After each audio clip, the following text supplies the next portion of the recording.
and welcome to Check Out This Record podcast. My name is Frank, and I'm with my good buddy Marc. This is the podcast where we find albums for one another, and then we have to give our honest opinion and review on that album. Now, you can check us out on Spotify, Apple Podcasts, Stitcher, and follow us on Instagram, and now even YouTube. I can honestly say that we both have had a great time doing this podcast. Marc, wouldn't you agree? Definitely. They say guys should hang out and get drunk with their buddies at least once a week. So I'm sitting here drinking and talking to you over the computer while we talk about music. Absolutely. And we used to do that when we lived close to each other, right? And now we're just doing it a couple hundred miles away. So distance is not really a factor when it comes to us, right? Living in the future, baby. Living in the future. That's right. It was interesting because I was reading the list of finalists for the Rock and Roll Hall of Fame this year, and there were some people like Pat Benatar, Doobie Brothers, Doobies, that's right, Judas Priest, just to name a few that are actual rock acts. But then we have like Dave Matthews and all these other ones that just really don't meet that criteria. Marc, what's your take on him? I mean, isn't that just easy listening at the end of the day? The old DMB. You know, I only recently learned that Dave Matthews was from South Africa. Yeah. In Virginia this whole time. I think he grew up in that area, right? Yeah, I mean, I guess he bounced around between South Africa, the UK, and America. What do I know? I just know what they say on the internet about him. But that was really interesting. I always just, I picture what I remember of the Dave Matthews Band just being that Crash album from when I was like 12 or 13 or something. Right. I got to tell you, it bores me to death, but people love it. Turns out they have 9 studio albums under their belt, and they play sold out shows around the world. All I can think of for me, Frank, is potheads and cargo shorts with Birkenstocks, no shirts or the wife beater. Yeah. And they just smell. That's what I think of when I think of Dave Matthews Band. It's probably not fair. I know that they're kind of they fall under that jam band label, which if you heard the last episode, you know that like 3 out of my 5 least favorite bands, most overrated acts of all time, were jam bands. I just don't dig it. I know that people get into it. I don't. Not in my Rock Hall of Fame, that's for sure. Yeah, I agree. To me, it's just like one big long song, and once you describe kind of the prototype of the people who listen to it, to me, I'm like, are they even listening to it at the end of the day? Right? Are they just caught up in like the instrumentation, because that goes on for a long period of time with those jam bands, and I just don't get it, and I'm in agreement with you on that. I mean, it's elevator music in my opinion. Yeah, well, it's interesting because I think it borders on that like really, probably overused subgenre of like world music, but like Americana world music. Right. I don't know, man. It's one of those things, I like getting messed up and going to a show and just having a good old time. And I feel like that's everybody at a Dave Matthews concert. But you know what, man? I'm not here to judge you for listening to what you want. I will judge them, as that's why we're doing this podcast. But that's just not for me, man. Old Dave Matthews, though, that boy can sell some records. Absolutely. And we'll talk about subgenres in 1 second. I have a funny, I mentioned Pat Benatar earlier, so I have a funny story for you. So a couple of summers ago, the girls were really into Love is a Battlefield, and that's a great, fantastic song. And if you YouTube her from a couple of years ago, she belts out the vocals like it's no one's business. So, I mean, she could actually sing still way better than half these people. But we were at the Poconos vacationing in the summer, and that song came on. Little rich boy over here. Oh, there you go. And the song came on, and my oldest was really into it. And I said, that would be a good show to take the kids to go to see. And as we were passing the mountains, the trees cleared, and it said, "Tonight, Pat Benatar." No lie. No way. Yeah, we didn't go, but I mean, I thought that was pretty funny. That's too funny, man. Yeah, so that's the Pat Benatar story. But man, she could belt out vocally, unbelievable. We spoke of subgenre. So do you think the Rock and Roll Hall of Fame should be renamed like the Music Hall of Fame and then have subgenres under there? That's a great question. First, let me say I don't give a shit. But I've been a little confused since Madonna was inducted into the Rock and Roll Hall of Fame. I know that rock and roll was pop music at one time. It was the popular music for a while. But that doesn't mean all pop music is rock and roll. And then as I really kind of thought about it, the first class of the Rock and Roll Hall of Fame included absolute legends, James Brown and Ray Charles. Right. Say what you want about James Brown's personal life, and Ray Charles for that matter. But, you say what you want about 99% of everyone in the Rock and Roll Hall of Fame's personal lives. Those guys are phenomenal musicians, talented songwriters, amazing performers and entertainers. They're not rock artists. They're not rock and rollers. James Brown's the king of soul. So I think from the beginning, it was supposed to be something else. And I think Rock and Roll Hall of Fame just sounded the coolest. And, I think it's overrated and overhyped anyways. Yeah, absolutely. And it's one of those things like who should be in it, who shouldn't, and is this act deserving of it, and all the other conversations that come with it. And well, since we're talking about it, let's do a quick top 5 bands, artists that you would personally like to see in the Rock and Roll Hall of Fame someday. So let's go, Mark. You first. Yeah, absolutely. Again, in no particular order, but in the exact order I would like to see them. And again, I really don't give a shit about the Rock Hall of Fame. The MC5. I really dig the MC5. I think kick out the jams. Kick out the jams, man. I think they're a waypoint in Detroit rock and roll. So much happened musically in Detroit. The town really can't be overlooked or underwritten because there is such great stuff there. And MC5 is a great piece of that puzzle that I think just shouldn't be overlooked or ignored. For me, number 4, Social Distortion. Yeah.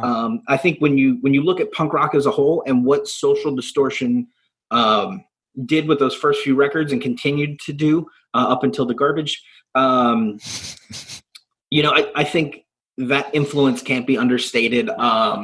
Their commitment to classic Americana rock and roll, but still remaining punk rock, I think is an absolute treasure, and they deserve to be honored for that. I think this is definitely one that you were going to have on your list. At number 3 for me is going to be Descendants with a slash and the word all. I think, Chainsaw Pop, baby. Just one of my absolute favorite bands. I think to suggest that Blink-182 or Green Day or NoFX would be here today without the Descendants is absolutely asinine. And I think the way that band grew and developed, even after Milo went to college, into all the all renderings, no matter who was fronting for them, really fantastic stuff. There are some albums that are a little hit or miss, but I think that body of work is really just fantastic. And while I know all will definitely get stubbed, I think it's worth mentioning in both of them. Right. I kind of flip-flopped on number 1 and number 2, just kind of dependent on what mood I'm in that day, how hard I want to hit something, you might say. So for me today, in the year 2020, the first Monday of the year, Black Flag. They've been just overlooked for entry in the Rock Hall for years. Again, it's another band that out of California that hardcore music, heavy rock and roll would not be what it is today without Black Flag. Right. And I just think it's disgusting that they've been overlooked. You can not like Henry Rollins all you want. That band kicks ass. Yeah. Sorry. They were the first jazz hardcore band as far as I'm concerned. Really, really got groovy. Those albums still cut to this day. I think the only issue, and this is the same issue I think people will have with my next choice. Look, dude, they're from the early 80s. The recordings aren't great. Sorry. Right. That doesn't mean the records don't kick ass. So Black Flag at number 2. Number 1, if you hadn't guessed it based on that last description, is the Misfits. Damn. It's worth noting the Misfits have memorabilia in the Rock Hall of Fame, but are not actual members. Fuck you, Rock Hall of Fame. Like, put them in. Like, there's so many subgenres that it's like kind of nauseating. Yeah, I know. But the fact of the matter is like 35 of them are a direct reflection of the Misfits. Yeah. You know, whether it's horror punk, whether it's psychobilly, whether it's all these different things, that they're there because the Misfits made it cool to do it. Yeah. You know, you can hate Glenn Danzig for whatever you want. I don't really care. He never did anything to me. Mother's still a cool song. Yeah. But the Misfits are fucking cool. They deserve to be in the Rock and Roll Hall of Fame. And because this is our podcast and you can't stop me from saying it, fuck the Sex Pistols. And they're not in my Rock and Roll Hall of Fame. You know, like they made it okay to pierce your nose with a rusty safety pin and wear a swastika and act like an asshole. Like, I think, you know, you take their discography, it boils down to 3 songs. I've never been impressed. Sid Vicious sucked. Yes. Johnny Rotten still sucks. Yes. You can send me all the hate mail you want. That band is garbage, and I don't have a problem saying it. Yeah, I suppose they had some influence, but at the same time, I mean, I guess if anything, we owe them for the Clash. Right. You know, perhaps, you know, the Clash were a direct result of somebody trying to put a band together in a similar fashion to the Sex Pistols. The difference is that the Clash focused on writing really cool, really interesting music and fucking rule. Where the Sex Pistols are garbage, and whatever his other project was whatever. Yeah. You know which one I'm talking about? The PIL. I can't think of the name now. Limited. Yeah. That thing sucks too, man. Well, and listen, the Clash were equally influenced by the Ramones too, and first of all, back it up for a second with the Misfits. I totally agree with you on the Misfits. I mean, they started the genre within a genre, so many different things. I mean, I'd have to be more accurate on this, but I mean, off the top of my head, it was definitely, you know, that birth of the goth stuff too, right? I don't think that they're getting credit for the birth of goth, but I definitely think they bridge a gap. Right, exactly. Between horror, fantasy, and punk rock. And I think some of the goths, as you were, and I certainly am not a goth and do not wish to speak upon their behalfs, as most of them are dominatrix. That's not true. No, you know, it's definitely subgenres that seem to line up because they are gothic in theme. They have a little sci-fi bent to them. They tend to be a little bit more somber, but they're 2 really different subcategories, and goth is very outside the box from what the Misfits are known for. We'll take a little trip, you and me, down some goth records and just kind of get your feet wet, see what you think. There you go. Well, it's crazy too with the Misfits is, you know, after Danzig left and they came out with American Psycho with their other singer, and that album rips. I mean, I listened to that the other day, and that's a fantastic album. It is a fantastic album, and it's probably one of the best recorded and produced records the Misfits have. Yes. But you know, like, hey, it's not Glenn. You know, whatever the fuck, dude.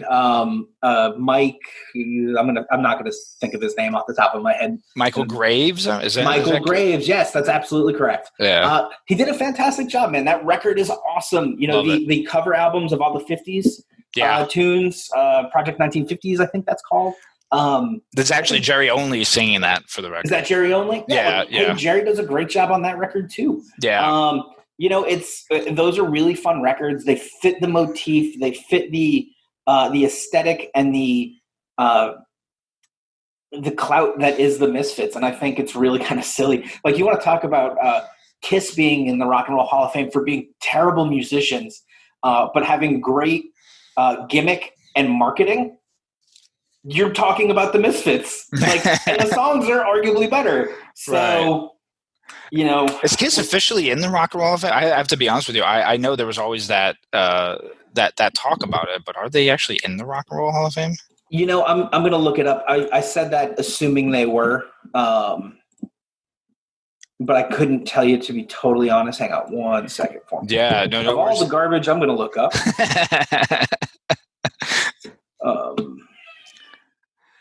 And you know what's interesting too? You were mentioning the Sex Pistols, and never the biggest fan. Although, you know, we obviously, most of the stuff we listen to is of the punk genre. But I mean, they pretty much put the flag down and are like, "Hey, we started it all." And I want to, maybe we'll do an episode on this, but I want to have us maybe watch and react to it is this guy Jeffrey Lewis, and he does a folk kind of anti-folk punk complete history from I think it's the mid 50s to 70s of kind of the evolution of punk on the Lower East Side in New York. And at the end of it, this is again strictly in New York. And then at the end of this video, he goes, and then England stole all the credit and said they started punk rock. Goodbye. And I was like, that's freaking awesome.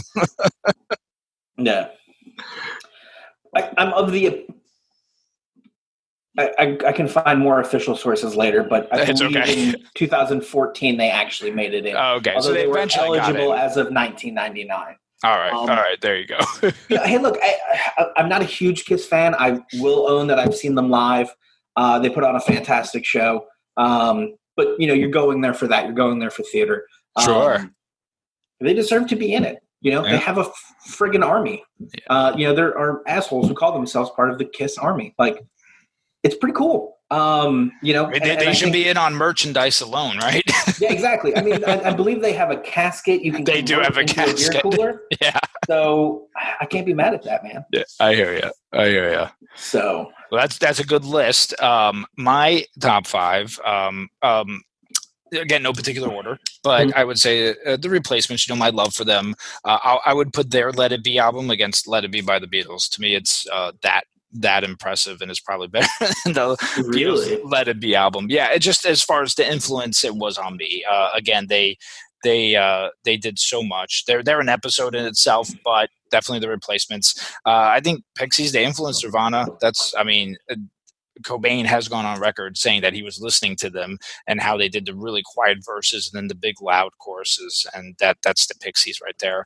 I'm going to throw one. This is funny and it makes me smile, and I think on that alone he should be in. But Weird Al, I mean, first of all, the sustainability of him is amazing. He makes people laugh, and his parodies are so well thought of. In fact, I think the world's a better place when he releases albums. Several times my kids are like, I like that Weird Al version better. Like, they think of certain songs and they think of the Weird Al version first. So that's funny. Well, and you make a great point. Weird Al's done a fantastic job over the decades of releasing music of staying current with styles, being topical, and maintaining being funny. Like, that's pretty awesome. I'm going to agree with you on Weird Al. I hadn't even considered him. Yeah, and what's funny is like the couple tunes he'll have on his albums that he actually writes, Melanie being one from the Even Worse album. It's a freaking great tune. Like, I'm a sucker for that song. Seriously, it's just a great tune, and he could write a song also. He did the Hamilton polka, and for people who have actually seen Hamilton, they say his version is better than the actual Hamilton song. So Weird Al's he's the man, and he's just a humble dude, So I'm a Weird Al type of guy. Next is one of my early influences. This is funny, but it's another funny one. But the Monkees. I mean, they didn't write their songs early on, but they sold 75 million records, and they took Hendrix out on his first tour. I don't know how you don't put him on there. I know they were a silly little TV show, and Neil Diamond wrote half their songs in the beginning. But I mean, 75 million records. Yeah, and Neil Diamond is in the Rock Hall of Fame. I agree with you. This is one that I would have shaken my head at. I was under the impression that they were part of it. And I would just like to point out, in Mark's world of random rock and roll trivia, that before going out on tour with the Monkees, Jimi Hendrix toured as a member of James Brown. Yes. Backing band. So definitely, the Monkees knew cool rock and roll, man. Yeah, they totally did. I'm going to throw another piece of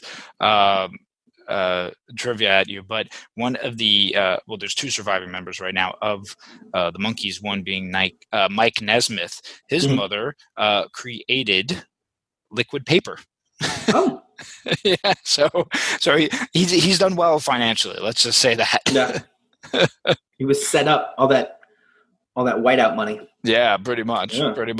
And last band I had on there, which was the same as your Descendants. I mean, West Coast Ramones. It's melodic rock and roll. Plus, they're amazing musicians. I mean, we saw them live together. You saw them live once prior to the time I just mentioned. All amazing musicians. I mean, I can't say enough about that band, so they definitely deserve to be in there too. I'm sure there's more that I could think of, and I know on a side note, I'm sure it kills you that Bon Jovi's in there, right? Well, oh man, there's a lot of acts in there that just kind of grind my gears. There's an old saying, Bon Jovi sold some, 500 million records or something like that, right? Yeah. And he likes to say, 500 million fans can't be wrong. Well, I will remind you that there are more flies than people on the planet, and all of those flies eat shit, which means of the living things on this planet, most of them eat shit. Does that mean you should eat shit? No. And right. Bon Jovi sucks. Don't listen to his music. There you go. You've heard it. And I have seen him live. Yeah.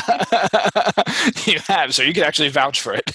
Yeah, that's a story for another time, though. It is. We'll get to that one for sure.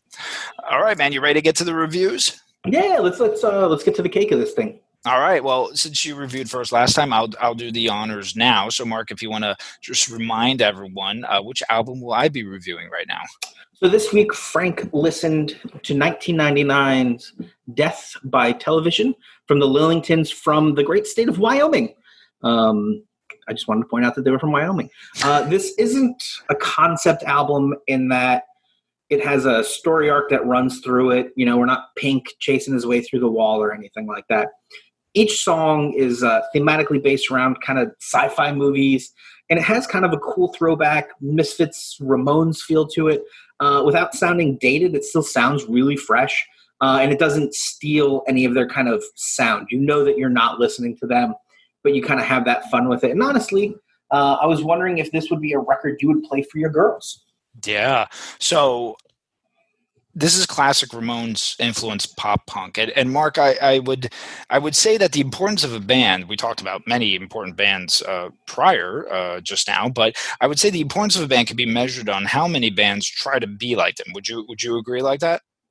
I think that's a fair argument in a few instances, but well, I think it just confirms how important then the Ramones were. I mean, the Lillingtons, Teen Idols, Screeching Weasel, Riverdale's, the Mr. T Experience, the Copyrights, the Queers, Mean Jeans, and a band I know you were very fond of, Masked Intruder. I mean, you could even say Green Day had some of that Ramones style influence. So what's just cool about this, and of course I will get to the album, but again, it just goes to show you how important the Ramones were, because you have all those bands like the ones I mentioned, and there's probably several more too that have that style of punk. So I just wanted to point that out, and I'm sure you've thought about that too every time you listen to those bands, right? Sure. Yeah, it's always impressive to me. But I'm here to talk about the Lillingtons. I always viewed this style of punk as amped up rock and roll meets the Beach Boys, and I absolutely love that sound. And I know, again, the Ramones were kind of going for that. So I'm not going to do a song by song style review here, because the Lillingtons, they have a niche, and the songs have a similar style and the sound, but that repetition is welcomed. I mean, this is a fun album. It's punk meets science fiction. It's universal. I mean, you're asked if I would have my girls listen to it. Yeah, I would. Absolutely. There's no politics here, nothing like that. So it's really open to all. It doesn't segment the audience out. I love the sci-fi vibe on this. In fact, one of my favorite movies is a movie from 1951 called When Worlds Collide. So this theme was welcomed. And on a side note, that Power Man 5000 song, When Worlds Collide, is pretty horrible. Mark, wouldn't you agree with that? I mean, come on. Well, I've seen Power Man 5000 live, and I think my car got towed from the Culture Room at that night.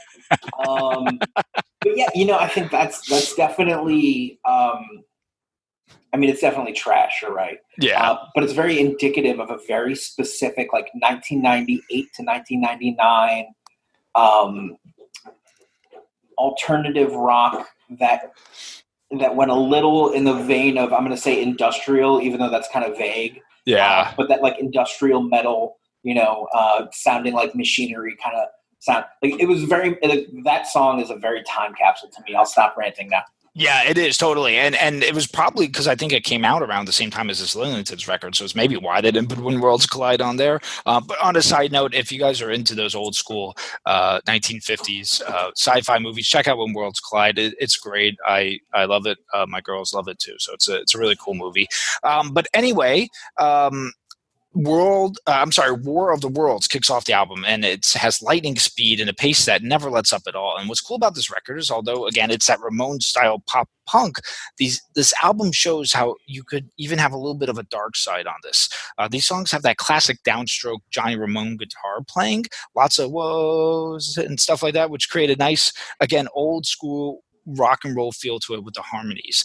Invasion of the Saucermen, I think that's my favorite track. In fact, I don't think, I know that's my favorite track. This is the Ramones on speed. It works so well. And it's a challenge to do because you're bringing, although these songs have a certain formula to it, and again, that niche, you're bringing a certain variety to that, and this song displays that, especially in the choruses. They definitely do a great job, and I mean, you could sing along to them. It definitely, that song in particular was in my head a lot, and that happened several times on this album. We get into some heavier stuff on here with Murder on My Mind, and even though there's some, not even though, but there's even some other types of like new wave influence on here with Caveman, and what's even more impressive is that this album came out again in '99, which I personally feel was a horrible time for music, especially on the popular side. That's another episode, but I think is responsible for a lot of the crap that we hear today. Again, I'll expand on that another time. But I just love the universal appeal on this album. You could pop it in anywhere, play it in the background. I played it several times, and it was just fun all around. It's hard to do what I didn't love about this album, because I like the whole thing. It's fun, it's punky, it's catchy, it's quick, it's all wrapped up into one. It's the perfect album to play.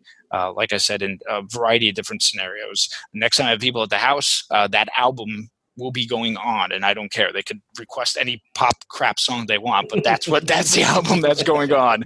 So I'm in the store, I see the vinyl, I'm buying this record. Very cool. Yeah. Very cool. Great suggestion. Thank you. Well, I'm definitely happy you checked it out. It's interesting to me, rather. You heard more Ramones where I heard more Misfits. Interesting. You listened a little more to the music. Whereas I was listening to the stories and the themes, and I heard Misfits. It's really cool. I definitely recommend, when you've got some free time, not that you and I aren't listening to enough records as it is, their last album, 2017, I'm probably going to say it wrong, Stella Sapite? I don't know. Look, it's their 2017 release. Go find it. It's not that hard. More cohesive as a full concept album than this one was. Okay. But really cool, very moody. I think perhaps a little darker in that you might not maybe want to listen to it with the girls, but I definitely think if you dug Death by Television, you'll dig Stella, however you say the next word, because it's a cool album. Yeah, and I'm looking at the cover now, and I've seen this album before, and I'm glad I listened to Death by Television first, because I'm going to definitely sink my teeth into this one too. Looking at the track list, definitely has that darker vibe to it. But yeah, totally excited about it. It's a great find. It's interesting. You heard more Misfit stuff. I heard more Ramones stuff. But it's probably a little bit of both, to be honest with you. Oh yeah, it definitely is. I think it's easy to say, hey, what are the two biggest influences on this band? Yeah. Other than 50s horror movies or sci-fi flicks, and you're going to get those two bands pretty easily. Cool. Yeah. Again, fun album, great album. I had a great time listening to it. Invasion of the Saucermen. I have that running playlist of my favorite songs of all time, and went right on there. And that's a great tune. So yeah, man, good record. Very cool. Very cool. What did I listen to this week? All right. So the album I wanted you to check out was Head Trip in Every Key, and it's by the band Superdrag. Again, most known for their hit Sucked Out, but to me the band is way more than that. Years later, they would be coined as that one-hit wonder band, but I beg to differ. They had the alternative punk guitar sounding mixed with power pop melodies, and it left an impact on me. In fact, one of their songs, including some that are not showcased on this album, or if I had to make a favorite of all time list, would be in there. And in fact, this weekend I discovered a B-side called Doctors Are Dead, and I'm literally in love with the song. So this is an album I always wondered what would Mark think, and I'm excited to hear your thoughts. Yeah, so Head Trip in Every Key by Superdrag. I didn't hate it. I didn't love it either. Sure. This rated pretty low for me, though. The album starts with a super slow count-in. You folks listening at home, you know that 1, 2, 3, 4. And you'll hear Frank and I talk a lot about setting the pace for a record, and I really it was turning on a record and then just immediately hitting a speed bump. Everything slowed way down. And I just felt like the album never really kind of got going. Mm-hmm. There are a few highlights in it, though. While John Davis, no relation to Jonathan Davis of Korn fame. I know, poor guy. Important. Yeah, that's got to be hard. Yeah. He has some cynical lines and some lyrics that were cool in places. I was a little distracted by how obnoxious he was with his rhyming in a lot of it, and I'll get into that. Sure. I did some reading on the band, and I think it is important to talk about the first album, Regrettably Yours. Yeah. And Sucked Out. That's my cat, Opie. If you guys can hear him crying in the background, he's fine. He just likes attention. Anyways, so Sucked Out, it was a hit. It was. But it wasn't supposed to be on that album. Davis is quoted as saying that once the album had finished principal recording, he brought a cassette with some demos to the record label to, essentially pitch the second album to make sure that they would get on there. They heard Sucked Out. The label insisted that they go put it on the record, and it ended up on there. Which opens up some questions for me, right? Right. What would that album have sounded like without it? Mm-hmm. And what would this record sound like without that hit? And what would have happened to that song had it made it to this record? Right. It's some really interesting thoughts. I did go back and listen to that first record.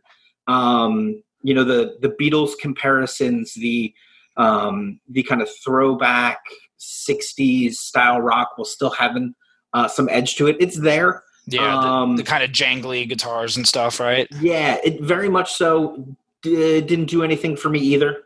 But it's good. I know that album gets a lot of like, that album was better than people say it was, even though they just had the one hit. It didn't do much for me either.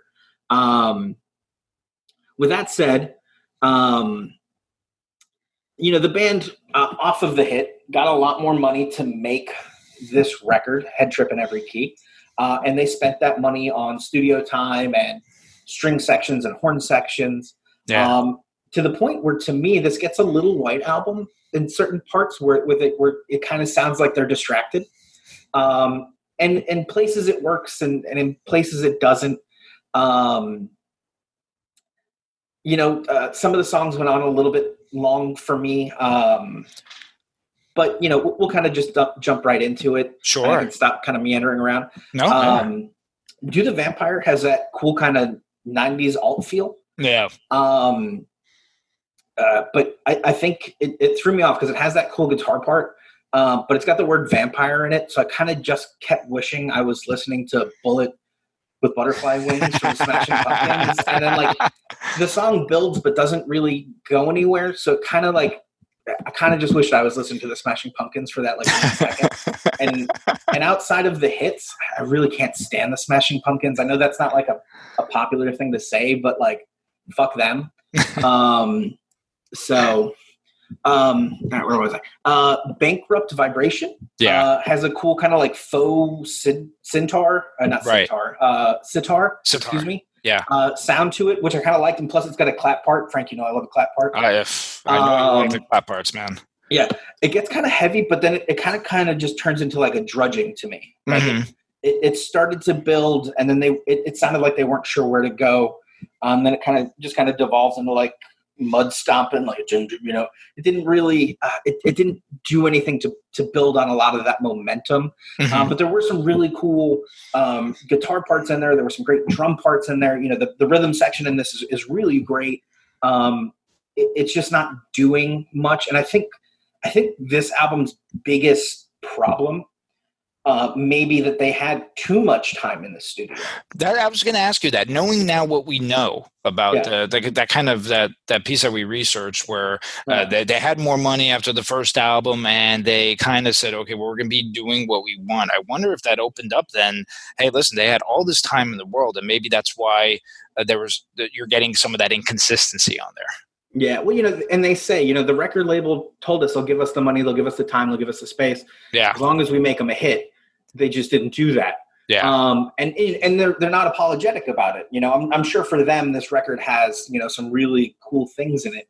I just feel like they perhaps got lost in the freedom. And for me, didn't make the best record they could. Mr. Underground kind of got on my nerves because it starts kind of fun and I was kind of into it. And then I realized he's just complaining about having a great record contract.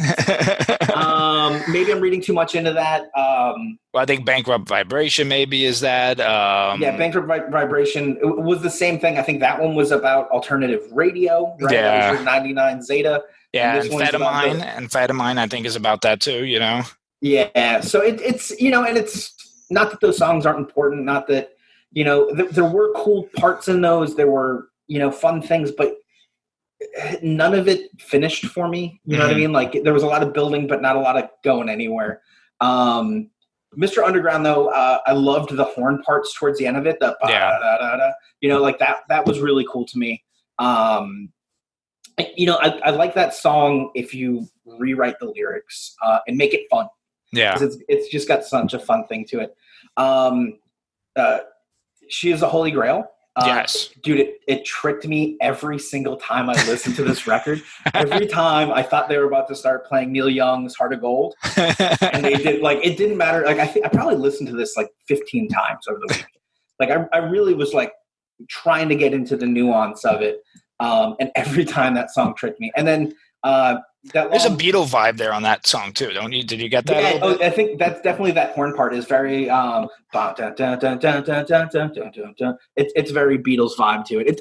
It's cool. Oh no, excuse me. I'm thinking of Mr. Underground. Yeah. But, it's definitely got that early 60s kind of pretty straight up rock and roll. Right. My issue was that it just didn't go anywhere. And it tricked me into thinking it was Heart of Gold with it. Just the intro. That's the only thing about it. It's just got that cool little drum intro that I'm like, oh, it's Heart of Gold, and it's Shuck and Jive had a really cool guitar part, and I like the rhythm of it. This one was literally just his rhyming that got to me, right? Just because every kind of it was like a couplet for days and days and days, and I would have liked, because he does do some really interesting things with his lyrics. I just think he had to put so much filler in around it to get those cool lines out that none of the songs really just kind of stuck and were memorable to me. Okay. None of the lines really, and it's not, we'll get into it. I suppose I could just say it. I don't need to wait. I feel like, having listened to their entire catalog, while preparing for this, I learned that everybody in the band ended up being a session player or a producer or, right. We're doing something in recording, and there's a great reason for it. The musicianship in this record isn't bad. The musicianship on this record is phenomenal. Yeah. I think this is a classic case of, adding all of these things together, and it's just not as good of the sum of all of its pieces, and I think a little bit that has to do with probably the success of the previous record and the freedom they had in the studio, which, if you look at how the hit song Sucked Out, excuse me, was kind of thrown together on a demo and then probably pretty quickly produced and recorded, or recorded and produced, however that process happens. I feel like that probably plays better to their strength, that core idea before you have the opportunity to just fill it with other things, and that core idea gets lost. And that was kind of this record to me, especially knowing that, and I don't know what of the other songs on the first record were part of that original demo. Yeah, I'm not familiar with that either. I'm sure we could find it, folks at home or on the bus, wherever you're listening to this fine podcast. Thank you.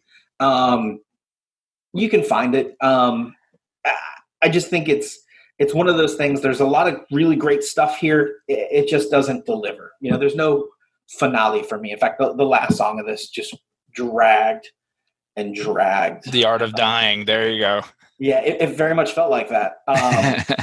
So. Not in a bad way. Like it was just one of those for me personally. It just didn't do anything for me. Well, this is definitely not a case of cloud nothings. Just to clarify. Oh no, definitely not. I don't hate this band. I haven't sent them any hate mail. I haven't besmirched any of their names. No. Nice. This could be a case of circumstance. Where knowing again that backstory. That's kind of what was maybe going through your mind as you were listening to it, and it goes to show you how. When I listen to it, I hear this whole other piece. Now, that's not to say that there aren't inconsistencies on it, but there are.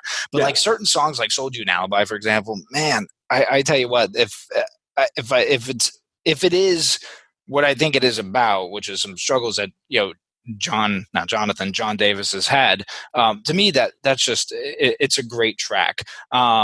But yeah, I mean, it could be an album of circumstance, and kind of that's what we ended up hearing. But we kind of took it our own different ways and ran with it, which is pretty cool if you think about it. Yeah, definitely. And if you look through his catalog, Mr. Davis has some other work where he really gets into his alcoholism, some of the later albums, some of the solo stuff.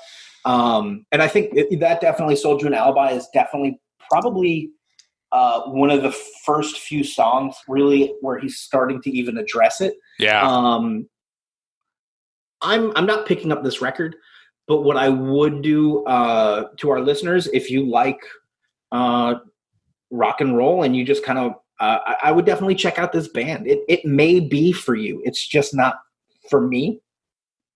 Yeah. And another tune I want to point out where he maybe touches base on the struggle with alcohol is "Feeling Like I Do." That was, I think that's a song off their 2002 album that I can't get the name right now in my head, but that's another really cool track. And they're in a new band now, or at least two of the members are, called the Lees of Memory. And like Mark said, it may not work for this person, but it may work for the next person, right? Yeah, definitely. And I think look at this band, check out some of the side projects. Some of the side projects are really cool. And again, the musicianship on this thing's fantastic. I'm not mad at that. I'm not even mad at the lyrics, even though he got a little rhymey on me. There are some really great nuggets of lyrics. I just think as a whole, not for me. Well, man, again, that's the beauty about doing this. And I always wondered what your thoughts were on this album, and here we are. Now we have them. There you go. Cool, man. Well, what's cool is next episode we're going to be changing it up a little bit, and we're going to be talking about just concerts and kind of everything that encompasses a live show and our certain experiences with it too. We're going to highlight some of our favorites, maybe ones we wish we could have gone to, or at least talk, or maybe even talk about some bad concert experiences we had. Mark, I think you're going to be excited about this, right? Oh, I'm definitely. I'm one of those kind of cliche assholes who said like live music saved my life. I absolutely love going to shows and seeing bands, even alone. I'll eat alone in a restaurant. I will 100% go see a band I love live. It takes a lot of guts to get up on stage and try to make people happy, especially when you're trying to play something from a record that they have at home that they know like the back of their hand. That's a lot of pressure, man. So a good show, I'm definitely a fan of. It's a great time. It takes balls to be in a band and to play out live. Should make for some fun conversations. But let's give the listeners something to check out. Sure. While we're away. I'm saying away, but while we're doing just a different theme for the week, if you will. Absolutely, and I guess let's do like a live album that comes to mind, right? That people could go and check out, and I'm sure there's several others on my list, but the first one I could think of is Lagwagon's Live in the Dive album. That's my favorite from the Live in the Dive series. I always felt that Lagwagon was one of the best live and is one of the best live performing bands. A lot of that has to do with Joey Cape, but the musicianship is great on there.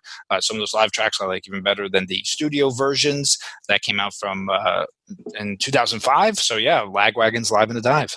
The other day I said to my wife, the monkeys in the trees are happy. The coconuts are growing ripe. And she had no idea what I was talking about. It was fantastic. No, that's a great record. A little spoiler for me next week. I wasn't there when this was recorded, but B.B. King live from San Quentin, released in 1990. There's just something about playing in front of dudes in prison, man. You got to own it, and BB does. Check out that record. Very cool record. That's awesome. And I can't wait to talk more about our concert experiences and everything else that we enjoy and maybe not like about them as well. So cool. Can't wait for that. And thank you all for listening. Again, you can follow us on Instagram. You can listen to these episodes also on YouTube. And thank you again for everyone for listening, and Happy New Year. Happy New Year. Bye-bye. Bye-bye.